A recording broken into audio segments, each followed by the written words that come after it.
So I feel that this is the first time I am diving into a little bit of a controversial topic and at least wanted to present some of my thoughts and reasoning behind this topic of bimodal sex distribution.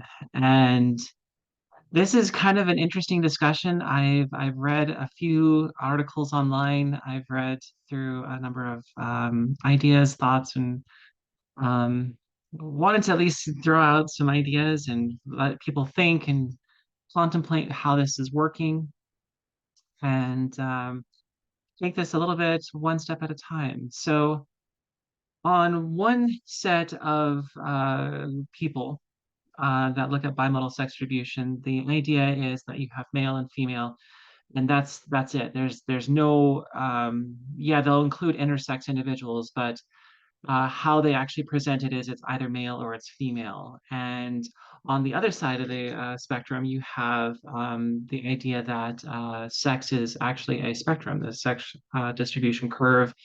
Um, and there is a diagram that was presented a few years ago, and there's been a lot of people that have been arguing against this diagram. And to be honest, I actually, well, first let me pull up this diagram because I think that will be helpful in understanding what on earth is going on here. So the question I'm postulating here is sex gender a spectrum? And here is the diagram that was presented. And there's various forms of this that have been created over the years. I've seen several online, whether it be Facebook, Instagram, or other places. The challenge with this diagram is it's a very conceptual diagram, and they're trying to include in the space between males and females as intersex individuals. And over on the left, the y-axis, you have the frequency of these instances happening, and on the x-axis, you have this description of biological sex. The challenge is define biological sex. And that is the argument that a lot of people have with this argument is define the x-axis. What does this mean? Is it anatomy? Is it chromosomes? Is it hormone levels? What is this axis defined as? And when you look at the definition of sex, where either be biological sex or social or wherever in between, the challenge with this is there is a lot of characteristics that make up sex. It's not just one thing.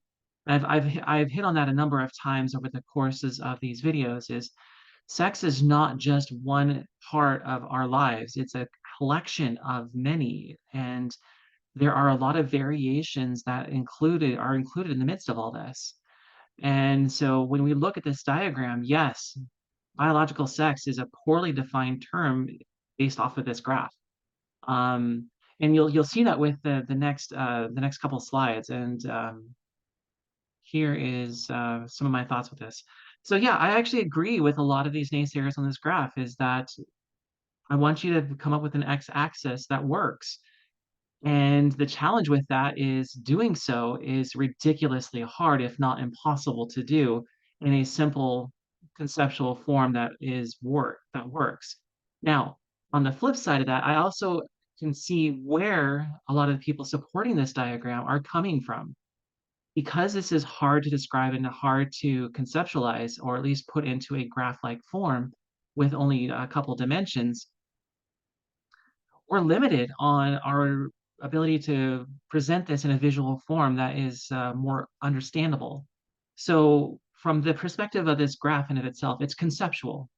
There's a lot more to this than just meets the eye with this diagram. And you'll see that here. So what is the basis used in this graph for biological sex? I've listed a number of components there. Which one is it? Is it sperm? Is it eggs? Is it chromosomes? Is it anatomy? Is it internal anatomy? Is it hormone levels, estrogen, testosterone? It's it's not defined, at least in the when this graph was originally presented. Understandable. So what I wanted to do is actually take a couple of these concepts. I wanted to look like chromosomes or hormones and actually try to graph these out and distribute them and show you why this is ridiculously hard. So first things first, let's start by trying to graph XX and XY. Um, In a lot of ways, this is what a lot of people would love for our society, our humankind to be is male, female, XX, XY. There's no variations. There's nothing in between. It's all these two. It's a bimodal distribution and it's clear cut. Over on the left, I put 50% as the percentage of male and female distribution. That's not entirely true. The human population does lean slightly male. I think that statistically it's 101 to 100, slightly favoring males. There's potential reasons for that. I won't go into a lot of detail of that, but in essence, I'm choosing 50% just to give a concept here. Again, conceptual. So the problem with this graph is we see a lot of other variations of chromosomes that are not accounted for in this. For example, Klinefelter's individuals. We talk about a lot in terms of this distribution. Somebody who's XXY. Where do they fit on this graph? Would you put them on the left of the female, the right of the male? Would you put them in between? Now, typically speaking, a Klinefelter's patient is born with male anatomy. However, as they grow up, they develop secondary sex characteristics, and they don't always have clearly defined genitalia at birth. There is a number of Klinefelter's patients who do have ambiguous genitalia. And before I get too much farther, I wanted to pull up a journal article that defines that. So here you have a journal article in 2007, Congenital Anomalies in Klinefelter Syndrome. And they present 7 Klinefelter's patients with abnormal genitalia. This is part of the Klinefelter's population. There is enough variation just even within Klinefelter's itself that isn't clearly accounted for just saying it's all male. So we have to be careful with how we approach even that. Let's see if I can get back to my slides here.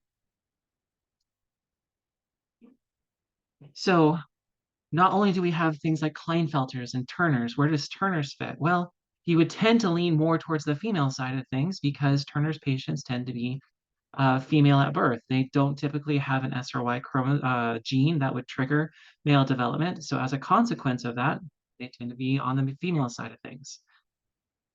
What really gets tricky is when you have these complete sex reversals. And you can have a ton of conditions, medical conditions, based off of one gene or another gene or chromosomes that cause this sort of scenario. Swyer syndrome is just one of them. I put on here XX chromosomes, but if you have an SRY that leads onto one of those X chromosomes, you can get somebody who is phenotypically male at birth, even though they have XX chromosomes. So even though we would love for this to be as simple as possible with male and female, conceptually, this can't work. Where would you put these individuals who have aneuploidy or have complete sex reversals or some variation between? Where would you put people with ambiguous genitalia for whatever reason? And that's where it becomes even more tricky because even further, it doesn't account for things like mosaicism or chimerism, where people have different sets of genomes inside of their body. They can have multiple, and that does exist.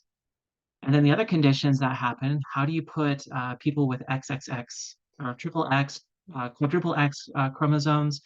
What about individuals with XXYY or XYYYY? Incidentally, of course, you have to have an X to survive. So there is no such thing as a Y not. So yeah, trying to pinpoint all of these distributions of chromosomes becomes incredibly challenging and tricky. Where would you put them in reference to um, male and female typical anatomy? To be honest, it's going to be ridiculously hard, if not impossible, to do that just based off of chromosomes. So in other words, there's this massive distribution that's really hard to pinpoint, and anybody who tries to place these chromosomes on a line is going to have a fallacy or a misdistribution, or somebody's going to argue that this is misplaced or needs to be someplace else. That's one of the challenges with doing this. We're going to try another. Let's take a look at external anatomy at birth. Let's take a look at individuals born with a penis, which are typically male, and so those who have a vagina are female at birth. So one of the challenges with this is, again, we would love for this to be absolutely binary. It would make things a lot easier. That certainly would. But ambiguous genitalia is part of the human experience. That these intersex conditions or differences of sexual development exist in nature without any external causes, though there are reasons for them to be external causes as well. Ambiguous genitalia is about 1 in 1,000 individuals. Based off of those, we can actually catch and detect. One of the ones that is argued hotly about is it an intersex condition or not is hypospadias, where the urethral opening on the penis is situated underneath where the penis is. It's instead of being at the end. So there are clearly apparent variations that are included in this. There's a lot. So again, we run into these complete sex reversals. There are people who have XY chromosomes who are born with a uterus, that are born with the ability to have menstrual cycles. They don't have eggs, but again, they have external anatomy. You can also have individuals who are XX, who would otherwise be born female, who have virilization of the clitoris and appear very male-like anatomy. So, or they have an SRY chromosome that more favors the development of that. I put on here a Prater scale. There is also a scale called a Quigley, and I wanted to show that diagram to you to show you that, again, these things are not anything necessarily new. The Prater scale, it goes from 1 to 6, and I apologize, there is no diagram here, so I'm going to do a quick search and just pull up the Prater scale. There's a couple. Um, Easily Googleable, is that a word? You can easily search it on Google. And that's the idea. This is the progression of how we differ between males and females. As you can see, um, maybe a little slight hypospadias here, but in terms of um, realization, for male anatomy, it's not much different than what you see here. Whereas on the opposite side, there's no virilization whatsoever. It's incredibly variable. The Quigley scale is very identical. Again, looking at external anatomy. Again, male anatomy versus female anatomy, and there's variations all the way in between. In terms of usefulness of these scales, um, I think in all honesty, it's more for recognizing ambiguous genitalia, that there's something internally going on that impaired the progress of development. And I think that leads to a discussion of, where do we go from here? Do we do genetic studies? Do we look at electrolytes, looking for certain conditions? There's a lot of reasons why we use these scales to identify infants with ambiguous genitalia. So back to the slides. So again, it becomes ridiculously hard to just do it as external anatomy. And again, going back based off of XX and XY, you already have several categories that we have to look with XX and XY. And to be honest, as soon as we look at external anatomy, well, which scale are we going to use? Are we going to use the Prater? Are we going to use the Quigley? Are we going to combine them in some form or another? It becomes incredibly difficult to just say this is just a binary. Now, no matter what sex characteristic we use, you can look at hormones, you can look at gonads, you can look at sperm or egg production. No matter which one you use, there are variations that are not accounted for by a simple binary. And the reason being is because we recognize that there's these conditions that do exist. Intersex conditions exist. Differences of sexual development do exist. And when you look at the definition, the current definition of sex, it's the collection of characteristics and their variations that support sperm or egg production. And I created this definition based off of Merriam-Webster's definition of sex. And that's the reason why they changed it when they did a few years ago. is because they were trying to account for the fact that there are more variations than we see. One of the arguments that I've seen constantly is this definition of intersex. What does intersex entail and what does it include? Intersex is relatively an old term. The older term is hermaphrodite, which of course looks back to mythology and this combination of male and female sex characteristics in one individual.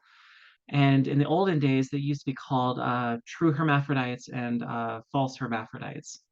And the challenge with those definitions were it was very non-inclusive or did not capture enough of what was trying to be in terms of definition of what was going on. So intersex was first introduced in about 1917 as this inter between the sexes.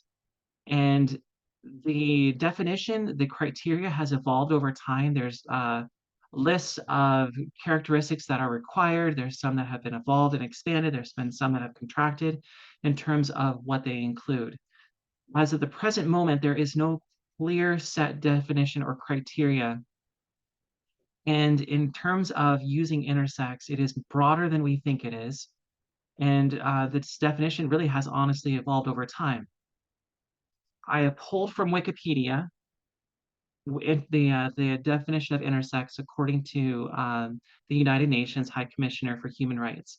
This is a person, an individual born with any of several sex characteristics, including chromosomes, pattern, gonads or genitals that are not do not fit typical binary notions of male or female bodies. These are not the only characteristics.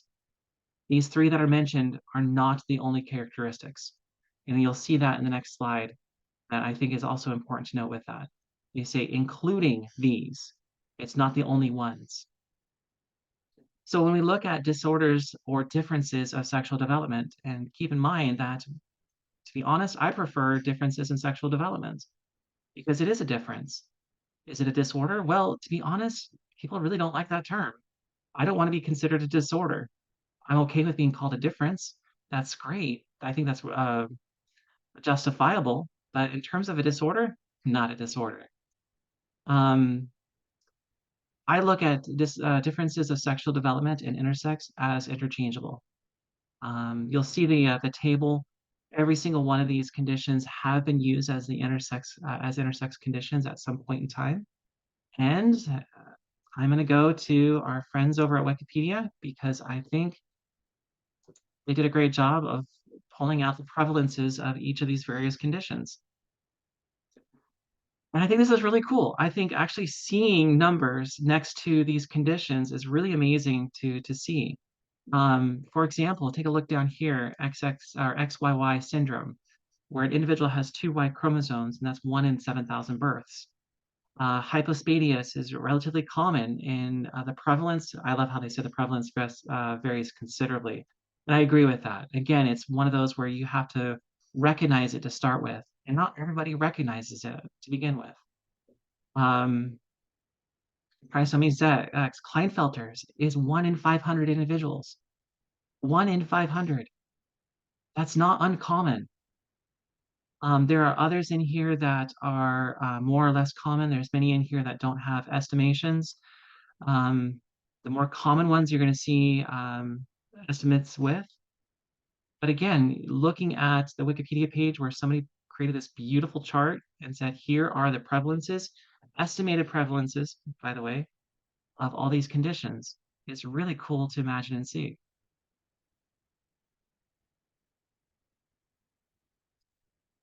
Oops. That's what I get for clicking buttons.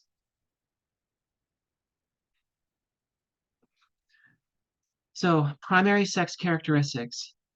Again, going back to the definition, it's the characteristics, there's these variations that happen.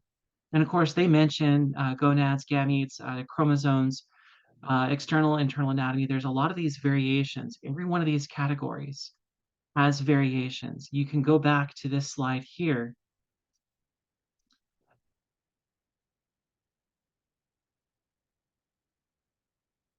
And go through every single one of these conditions and say there is a variation. You can say, well, typically there's a binary, but you also have to account for the fact that there's a lot of variation in between. So trying to conceptualize this, try to create that graph is ridiculously hard in of itself. And again, probably nigh on impossible.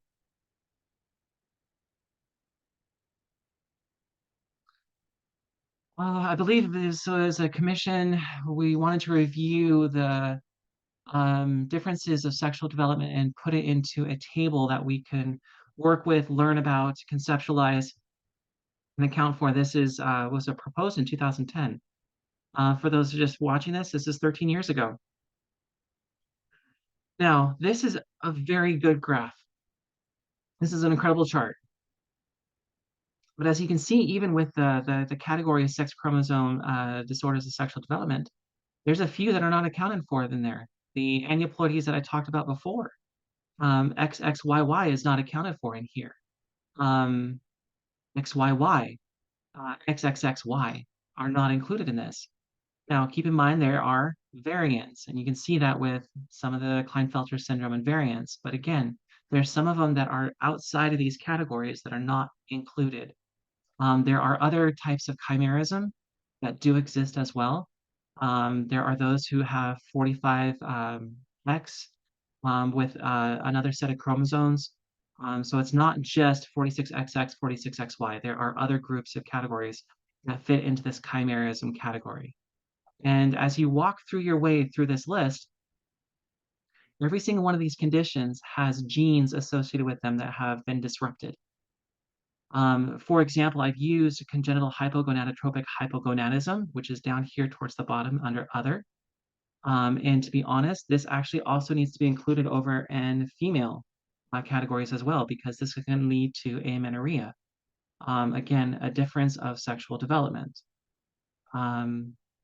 So being careful about watching where we put these things and using them is also something that we have to be mindful of. CHH is already known to have greater than 60 genes that are associated with it. Greater than 60. Asked that question about 10 years ago, and we would only have put about a dozen on that. So it's rapidly expanding, and that's what's really cool about this, these studies and these genetics is that this is rapidly expanding, and our ability to diagnose these things now is going to be surpassed 3, 4, 5 years down the road as new technology develops. So when we look at society in general, where do we go back and we say, hey, we have looked at this binary and sex. Why does this exist? Well, in terms of our society in the United States, we typically have followed a binary pattern, whether it be on the forms that we fill out, bathrooms, religion, gender roles, certificates, records. Our history is usually focused around the binary. There are a lot of gender diverse cultures out there that include more than two sexes in their society, and that's accounted for in their culture. They were able to recognize these as well. And I included a link to a number of years ago, PBS did an article on this and put up a huge map of all the societies that they reviewed that had different all the societies they reviewed that had more than two genders or sexes. So the last comment I have on here is while there have been slow progressions in genetics, 1960s, 1970s, we were looking at Klinefelters and Turners primarily because we could see the effects of these things more readily. Looking at the chromosomes was more readily apparent in Klinefelters and Turners because we were able to identify a karyotype at that time.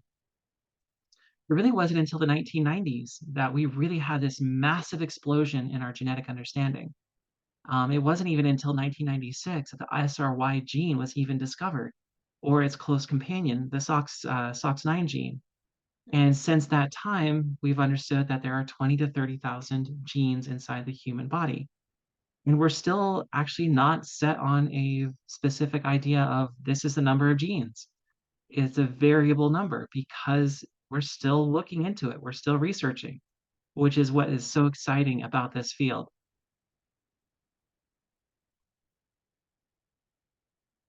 So my goal with this really was to get people thinking, is to take a look at that graph and say, yes, there are problems with that graph at the very beginning. Go back, go back, go back, go back. Look at this graph. Are there problems with it? Yes, the x-axis is not well defined at all, but to actually turn it into a meaningful graph that includes all the components that make up an individual in terms of their primary sex characteristics is nigh on impossible.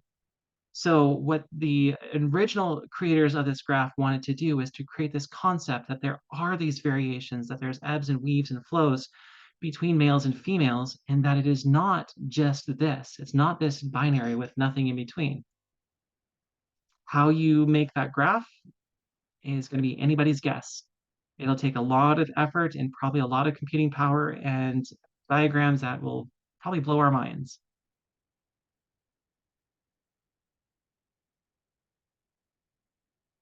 So the next thing that I wanted to emphasize is the significant diversity and variation of sexual development. There are things that we see at birth. There's things that we see later and during puberty. There's things that we don't even recognize until adulthood. There are a lot of these conditions that have so much variation that the mutations that are associated with or the variations with these genes are so variable that sometimes it's a minor effect. Sometimes it's a major effect. Sometimes you can get multiple minor effects that add up to a significant effect. So this is what really is amazing with this is there's so much more to learn about who we are as humankind. Um, Culturally, here in the United States, we are accustomed to a sex binary. Um, but as we have advanced in human development and genetics and diversity, we recognize that the strict binary is not able to encompass all people. And that's one of the challenges that we have here in society with creating laws, um, understanding one another, looking at one another. There's a lot of things that we need to learn about each other so that we can help lift and help ourselves. Expanding our understanding is important. Taking these next steps of understanding the science, the humanity of this is really important in our terms of our progress. How do we become a society and a people that is able to encompass all these individuals who do not meet the quote unquote standard, that they have variations, they have these differences. How do we include them in such a way that they can be meaningful and happy and develop in society? So there was a couple of my sources. The source that I took from the debunking the bimodal sex spectrum graph is right there. And I want you to thank you for spending time with me and learning a little bit more.